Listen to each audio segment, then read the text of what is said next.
অনেকে বলে ব্যাংকে টাকা নাই, কেউ কেউ ব্যাংক থেকে টাকা তোলে।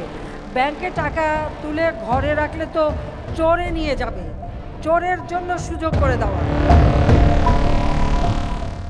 অন্তর্বর্তী সরকারের গঠন করা গত ১৫ বছরের অর্থনীতি বিষয়ক শ্বেতপত্র কমিটির প্রতিবেদনে শেখ হাসিনা সরকারের আমলে দুর্নীতি, লুণ্ঠন ও আর্থিক কারচুপি সম্পর্কে যা বলা হয়েছে তা আতঙ্কিত হওয়ার মতো। বলা হচ্ছে এ সময়ে গড়ে প্রতি বছর $১৬ বিলিয়ন বিদেশে পাচার করা হয়েছে। সেই হিসেবে গত ১৫ বছরে পাচার করা হয়েছে $২৪০ বিলিয়ন।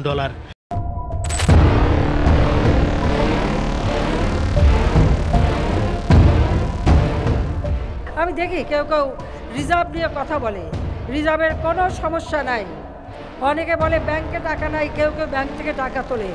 ব্যাংকে টাকা তুলে ঘরে রাখলে তো চোরে নিয়ে যাবে,